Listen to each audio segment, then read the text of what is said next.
Vamos fazer algumas caracterizações para a compacidade no espaço topológico, né? Eu vou começar com uma que é em termos de ponto de acumulação. Ela tem um pequeno sutileza aqui, a gente vai ter que discutir lá no meio do caminho. Então, primeiro vamos definir ponto de acumulação direitinho, né? Porque a gente definiu o ponto aderente antes, mas não ponto de acumulação.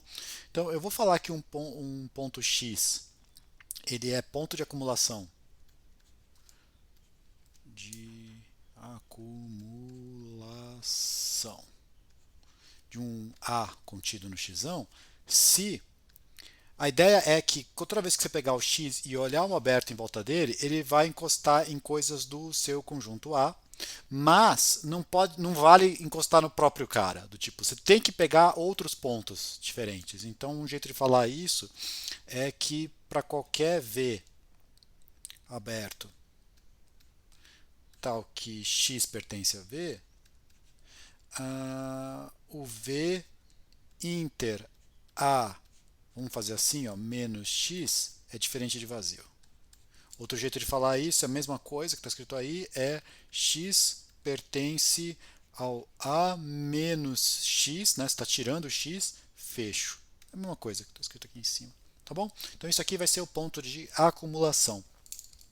Um primeiro resultado que é relativamente simples é que se você tiver que espaço pelo menos T1, o x ser ponto de acumulação você pode trocar do tipo, ponto aderente é o quê? Todo aberto em volta do seu ponto encosta no seu conjunto, né? Intercepta o seu conjunto. Se o espaço é pelo menos T1, é todo aberto em volta do seu ponto, encosta em infinitos pontos. Tá? É uma equivalência super simples de mostrar, tenta lá fazer, é bom para praticar também. Tá? Então você pode trocar essa coisa do tipo, em vez de você simplesmente falar que a intersecção com o seu conjunto é não vazia, você simplesmente fala que a intersecção com o seu conjunto é infinita. Tá? Para espaços T1, que é a maioria dos casos, isso vale. Mas o que isso tem a ver com compacidade? Com compacidade vale o seguinte resultado. Esse primeiro resultado aqui vale geral, que é o seguinte: se você tiver x compacto, então todo subconjunto infinito admite ponto de acumulação. Então todo subconjunto infinito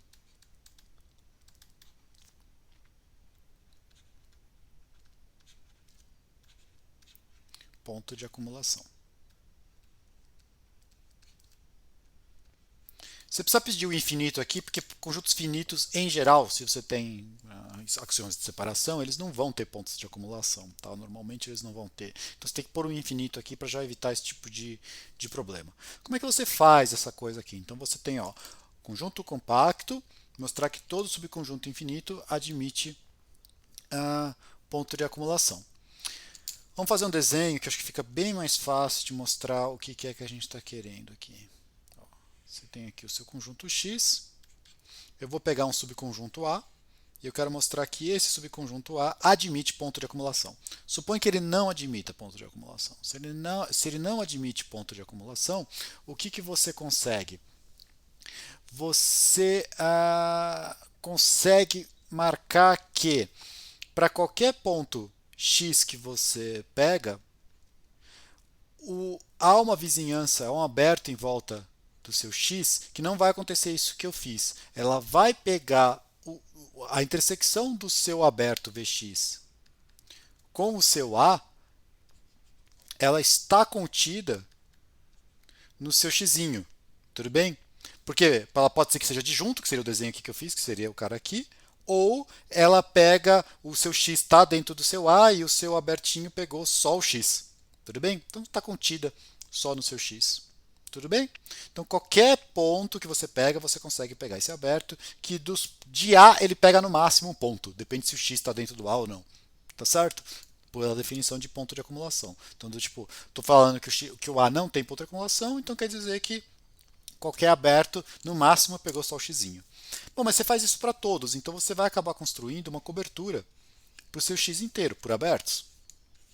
Construiu a sua cobertura para o x por abertos, o x é compacto, então tem subcobertura finita. Então você tem uma quantidade finita desses caras, vamos supor que é só esse aqui e esse aqui, vamos fingir, que cobriu o seu espaço inteiro. Em particular, eles cobriram o seu próprio A. Então, esse aqui tem no máximo um ponto, esse aqui tem no máximo um ponto, então o seu conjunto A tinha no máximo, sei lá, 2 pontos. Não é uma contradição, certo? Ele vai ter no máximo infinitos pontos, mas o seu A era infinito. Tá certo? Então essa aqui é a demonstração. Isso não é uma caracterização, não vale a volta. Tá? Não vale a volta, mas vale uma coisa muito parecida com a volta, mas aí eu preciso de uma nova definição. Para fazer a caracterização inteira por via ponto de acumulação, a gente precisa de um conceito um pouco mais específico. Já adianto para vocês. O conceito mais importante que tem aqui é esse que a gente acabou de fazer. Esse outro vamos colocar mais como sendo uma curiosidade. Em alguns aspectos, para quem vai mexer com coisa mais, topologia mais pesada, assim, digamos, pode acabar mexendo com esse tipo de coisa, mas no seu dia a dia normal, essa aqui é a mais usual, ou as caracterizações com métricos que a gente vai ver depois. Mas vamos tentar então só examinar essa aqui um pouquinho do ponto de vista mais de topologia. O que acontece é o seguinte: você consegue definir o conceito de ponto de acumulação completo. O que é o ponto de acumulação completo? Às vezes o pessoal chama de ponto limite completo também, o ponto de acumulação às vezes o pessoal chama de ponto limite. Eu não gosto muito dessa definição porque, sei lá, não é exatamente um limite aqui, mas... então o que é? O x, um xzinho, é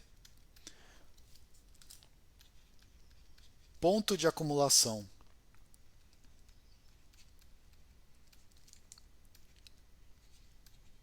completo de A contido em X se para todo V aberto, tal que X pertence ao V, o V inter A, lembra, antes a gente queria que fosse pegasse alguém que não fosse o xzinho, certo? Aí a gente viu que para T1 isso é equivalente a falar que o V inter A é infinito. Aqui, então pensa nesse caso que eu acho que é mais fácil de entender. Pensa então que a gente está pegando em algum sentido que o V inter A é infinito. Aqui eu não vou pedir que ele é infinito. Eu vou pedir mais que isso. Eu vou pedir que ele tenha o mesmo tamanho que o A. É lógico que o tamanho desse aqui é menor ou igual que o A, então na verdade eu estou falando que ele pegou tanta gente quanto o próprio conjunto A. Tudo bem? Então é diferente. Nos reais isso vale sempre, se tem ponto de acumulação, ele é ponto de acumulação completo, mas não é sempre que isso vai acontecer. Então vamos cuidar aqui e ver o que é essa coisa. Então lógico que se você tiver um espaço numerável, isso aqui é equivalente, certo? Porque ou você é finito ou infinito, do tipo, não... mas se você está em outros lugares, pode ser que, bom, pode ter pego contínuo pontos, pode ter só pego inumeráveis, pode ter pego várias outras coisas, tá bom? Então isso é a definição de ponto de acumulação completo, tá?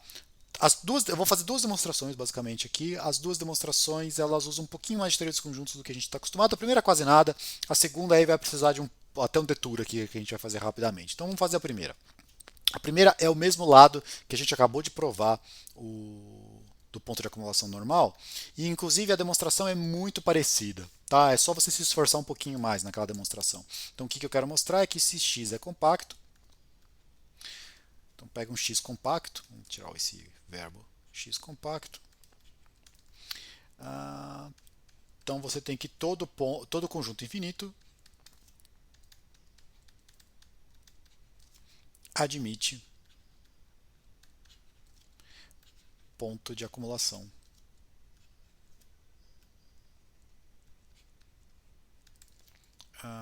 completo. Repara que para conjuntos infinitos, que são os casos interessantes, ponto de acumulação e ponto de acumulação completo, o ponto de acumulação completo implica o ponto de acumulação, certo? Tipo, pode não valer a volta. Mas para os casos finitos, que daí quando você não tem T1, coisas do tipo, aí estraga tudo. Nem vou me preocupar com esses casos. Mas para os casos infinitos vale isso aí. Como é que você mostra isso aqui? Então vamos mostrar uma coisa mais forte do que a gente fez antes. Mesmo desenho de antes.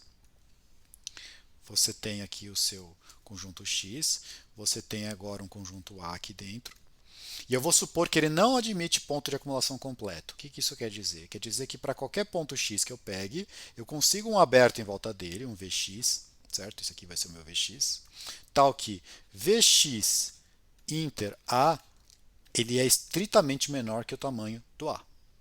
Então pensa, sei lá, isso aqui tem tamanho contínuo, pode ser que isso aqui seja numerável. Tudo bem? Então você faz uma coisa desse tipo. Bom, mas isso eu vou fazer para todos os pontos. Todos os pontos admitem uma coisa desse tipo. Mesmo para os pontos que estão lá dentro, eles conseguem fazer uma coisa assim, porque ele não tem ponto de acumulação completo. Vou usar compacidade. Usando a compacidade, eu vou descobrir que, na verdade, basta finitos desses caras para cobrir o espaço inteiro. Mas se eles cobrirem o espaço inteiro, em particular, eles cobriram o A. Então o seu A consegue pegar esses pedacinhos que ficaram aqui, né? Esse pedacinho, mais esse pedacinho, mais esse aqui, deu o seu A inteiro. finitos caras de tamanho menor estrito que o A, não dá para ter tamanho do A, certo? Por exemplo, finitos caras enumeráveis, não tem como você juntar para dar um cara não enumerável. Isso vale com qualquer outro tamanho de conjunto. Beleza? Então, sem condições, a gente tem mostrado esse lado. Agora, essa afirmação vale a volta. O que a gente vai mostrar, então, agora, todo o esforço que eu vou fazer agora é para mostrar que se todo conjunto infinito admite ponto de acumulação completo, então o espaço é compacto. Tá? Para fazer isso, eu preciso fazer um pequeno detour. Eu vou ter que falar um pouquinho sobre um princípio que chama princípio da boa ordem, que é uma coisa bem de conjuntos. Vou escrever ela e vou fazer a aplicação. A gente vai meio que, provavelmente, se eu não me engano, a gente vai usar ela hoje para essa prova e vai usar lá na frente, quando for usar para fazer a demonstração de espaço métrico é para compacto, vai usar também esse princípio, então já fica adiantando essa coisa que a gente vai fazer lá no futuro, mas ela usa para outras coisas também. Então primeiro eu tenho que explicar o que é uma boa ordem. Então isso aqui é bem mais conjunto do que a gente está acostumado, mas assim, acho que fica mais. Não vou fazer nada muito difícil aqui, digamos assim. Então a gente não vai. É um detour, mas eu acho que vale a pena, pelo menos como conhecimento geral. Então, ó, o que eu tenho aqui? Uma ordem sobre um conjunto X é dita. Então você já tem que ela é boa ordem. Então vale que x é menor ou igual que x menor ou igual que y menor ou igual que z implica x menor que z, e x menor ou igual que y menor ou igual que x implica que x é igual a y. Tá bom? Os axiomas usuais de ordem que você tem. Então ela é dita uma boa ordem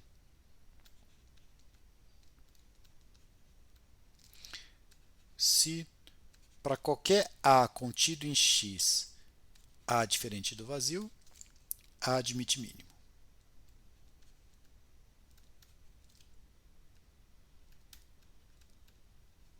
Tudo bem? Então, qualquer subconjunto não vazio que você pega lá dentro admite um mínimo. Tá? Tem que pedir um não vazio, porque se ele for vazio, não tem como ter o mínimo, porque o mínimo tem que ser um elemento, né? Então, tem esse aí. Que é isso seria então uma boa ordem. Que é o que a gente vai usar aqui? Um resultado que a gente vai usar é o princípio da boa ordem, o pessoal chama, então vamos pôr como proposição. Se vocês quiserem procurar depois sobre isso, o nome dele é princípio da boa ordem. Não pretendo entrar em mais detalhes sobre isso aqui. Bom, deixa eu escrever o enunciado. Primeiro, todo conjunto admite uma boa ordem. Todo conjunto.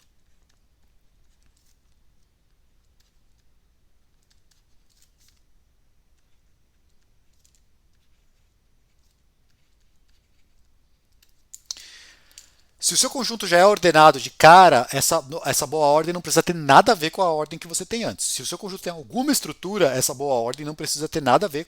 Tipo, ela não necessariamente tem alguma coisa a ver com a estrutura que você já tinha. Em geral, não tem, tá bom? E como é que é essa boa ordem? Não sei, caiu do céu. Pá, por axioma. Pode pensar. Então você consegue provar esse troço aqui. Comentários rápidos. Primeiro, que eu devia ter falado antes. Um exemplo de boa ordem que vocês estão acostumados, nos naturais. A ordem usual dos naturais é uma boa ordem. Qualquer subconjunto dos naturais que você pega tem um elemento que é mínimo, um conjunto não vazio. Né? Qualquer subconjunto não vazio tem um elemento mínimo. Tá? A ordem dos inteiros não tem, porque os próprios inteiros não tem mínimo. A ordem dos reais não tem também. Tudo bem? Mas esse teorema aqui está falando que admite uma. Você troca completamente a ordem e existe uma. Você pode resolver só, se você fica incomodado em usar essa proposição sendo uma demonstração, você tem duas alternativas. Uma é simplesmente botar ela como axioma. Vários livros de teoria dos conjuntos mais novos, né, os mais antigos não fazem isso, mas os mais novos põem isso aqui como axioma.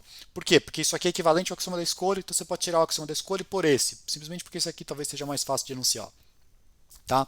Você poderia tirar pôr o lema de Zorn no lugar do axioma da escolha. Também é uma opção válida.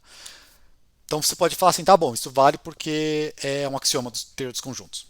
Tá bom? É equivalente. É formalmente equivalente. Tá?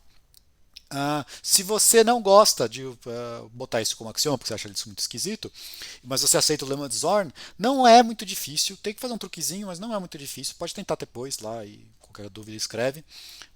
Você, a partir do lema de Zorn, provar esse. A partir do lema do termo do axioma da escolha é um pouco mais chato. Mas a partir do lema de Zorn não é muito difícil conseguir uma boa ordem. mostrar isso aqui, tá? Então ele é um exercício a partir do lema de Zorn. Se você está acostumado a mexer com o lema de Zorn, você pode tentar fazer isso. Tem uma sutileza lá no meio da demonstração, mas é uma só, que pode dar um errinho aqui, mas fora isso, tá bom. Então a gente vai adotar isso aqui como um axioma. Vamos fingir que isso aqui é um axioma para a gente.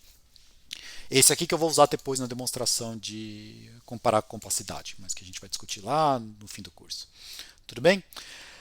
Eu vou precisar de uma consequência desse princípio da boa ordem, que é uma aluna minha uma vez apelidou de princípio da ótima ordem. Eu vou explicar isso aqui primeiro, então porque depois é ele que eu vou usar, tá? Então vai a proposição, vamos falar que é o princípio da ótima ordem. Então todo conjunto admite uma boa ordem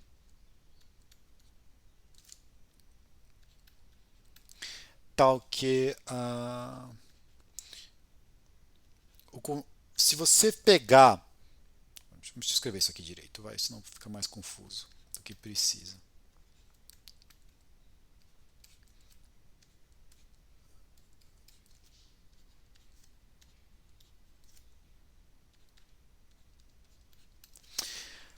Se você fizer um desenho é muito mais simples de fazer. Você está aqui só com a boa ordem no seu x, tá? O que ele está falando é assim: escolhe um xzinho qualquer, um xzinho aqui. Peguei esse aqui, esse cara aqui. Olha agora os que são menores que ele. Esses que são o conjunto dos menores que ele é estritamente menor que o conjunto de todo mundo. Por consequência, é estritamente menor do que vem depois, né? Porque esse junto com esse tem que dar tudo. Então, se os dois fossem iguais, ia dar menos que o total, certo? Então, esse princípio da ótima ordem dá garante isso. Porque a boa ordem não necessariamente implica isso, mas você pode trocar ela para uma ordem que é até melhor que isso. Esse aqui dá para demonstrar a partir do princípio da boa ordem, você demonstra esse aqui mais ou menos fácil. Quer ver? O que você faz? Você começa com pega uma boa ordem qualquer, que você sabe que existe, talvez por teorema, por axioma. Então você tem lá a sua boa ordem no seu conjunto. Tudo bem? Aí agora você tem duas alternativas. Uma é, não existe um conjunto, um ponto x. Vamos definir o que seria o x para baixo. O x para baixo, x para baixo é todo mundo que é menor que o x, né? Então isso aqui seria o conjunto x para baixo, se você quiser pensar. Tá difícil hoje. X para baixo, tá? Isso aqui é o conjunto x para baixo. Supõe que não tem nenhum x tal que o x para baixo dá igual o tamanho do x, certo? Se não tem isso, essa boa ordem que você começou é exatamente essa que o enunciado está pedindo. Certo? Porque não tem nenhum que satisfez que deu igual, então todas são estritamente menores. Então aqui a boa ordem que você ganhou de presente, se deu sorte, já funciona.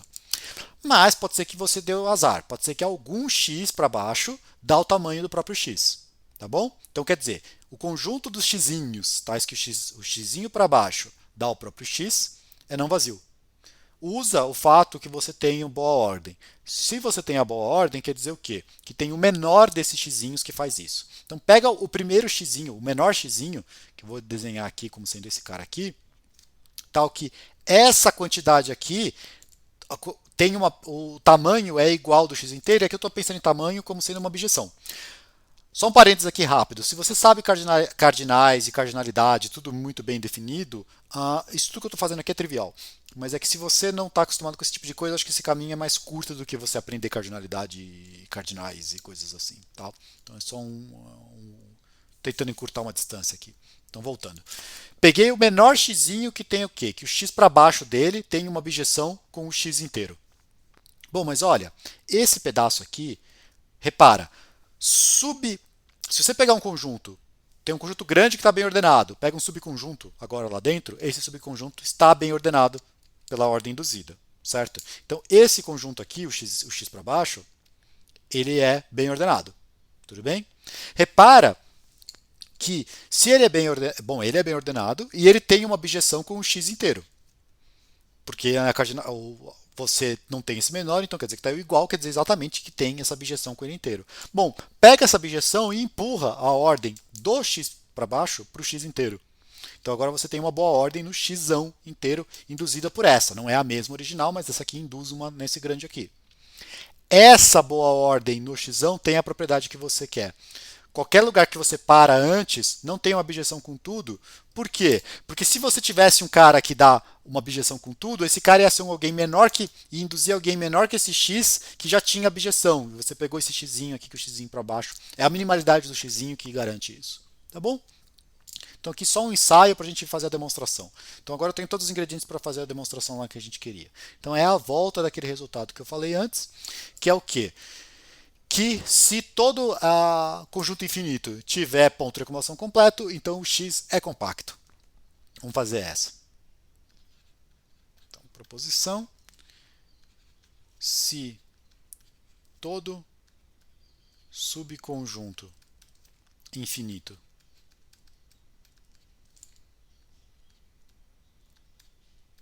admite ponto de acumulação completo,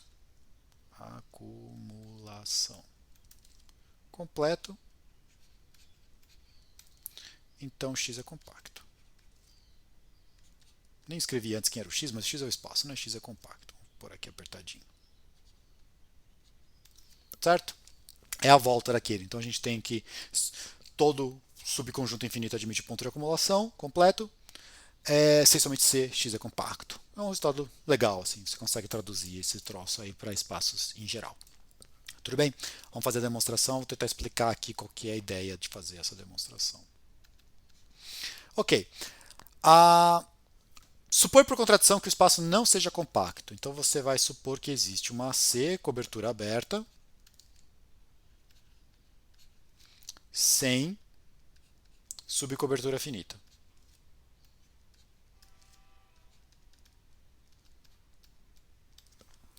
Tudo bem? E a gente pode pedir sem perda de generalidade. Aqui é um exercício simples, eu não vou entrar nesse aqui só para não ficar mais criando mais deturas aqui, que ela tem a cardinalidade mínima. Quer dizer que tipo qualquer coleção que você tiver que tem menos em quantidade que essa C, que tiver de fato menos em quantidade, né? Não que você joga fora algum aberto lá dentro, mas que tenha cardinalidade menor que essa C, ou ela não é cobertura ou ela admite subcobertura finita. Eu peguei o menor tamanho possível para essas aí. Eu peguei uma que atesta o menor tamanho possível. Isso é possível. Tá? É um exercício de conjuntos, mas não vamos desviar desse aqui. Dá para tentar fazer com aquelas coisas que a gente fez antes da boa ordem. Tudo bem? Aí agora eu vou fixar uma boa ordem sobre C. Tá? Existe pelo princípio lá e eu já vou pedir sendo ótima, tá? Igual aquela proposição que a gente fez. Que é o quê? Que eu peguei ela, bem ordenei, mas se eu travar em algum momento e pegar os abertos que vieram antes, esse troço tem tamanho menor que tudo. Tudo bem? Então, o que acontece? Olha o que dá para fazer aqui. Para cada C dentro dessa sua cobertura, e a gente já está acabando a demonstração, por incrível que pareça. Para cada C dentro da sua cobertura, eu vou pegar um ponto XC, que pertence ao X, mas ele não pertence à união, mais fácil falar do que escrever. Pega assim, ó, eu vou fazer o desenho aqui. Aqui está a boa ordem das suas coberturas. Né? Então aqui estão aparecendo todos os elementos da sua cobertura. Eu vou pegar, quem é o XC? O XC é só você olhar o seguinte, eu olho todos, aqui apareceu minha C, aqui eu peguei todos os abertos da minha cobertura que vieram antes desse C e olho o que isso aqui cobriu. Isso não cobre o X inteiro, por quê? Porque isso aqui é uma ótima ordem. Então a coleção que tem aqui tem menos aberto do que o total em quantidade. Então ou ele não pode cobrir, ou ele tem subcobertura finita. Como a gente já sabe que isso aqui é uma subcoleção de uma coisa que não tem subcobertura finita, então ele não cobre. Então essa parte aqui inteira não cobre, essa união desses caras não cobre, que é isso aqui, portanto tem um ponto que sobrou. Tá? Esse ponto não precisa estar no XC, que isso eu não consigo garantir que ele está no C, mas ele está no X. Tá? Então ele não foi coberto por alguém. Beleza? Então é só pegar um cara que não foi coberto por esse começo, que sempre existe, porque esse troço não é uma cobertura. Tá bom? Agora olha esse conjunto aqui, ó, o conjunto A dos XCs para C pertencente a C. Da forma que a gente escreveu, você consegue provar que ele é infinito, isso aí é um exercício, mas você vai ter que esse conjunto ele é infinito. O que acontece agora repara que esse conjunto não tem ponto de acumulação completo. Por quê? Porque supõe que você tenha um ponto de acumulação completo. Então pensa que o y seja um ponto de acumulação completo para esse conjunto. Como esse y está no seu x, existe um C tal que o y pertence ao C. Tudo bem? Mas repara que agora todos os pontinhos xds que vieram depois, com d maior que o maior ou igual que o seu C, não pertencem ao xc, certo? Não pertencem a esse C aqui, esse aberto. Por quê? Porque eles foram tomados de uma maneira que eles não estão em todos esses anteriores, eles foram pegos depois.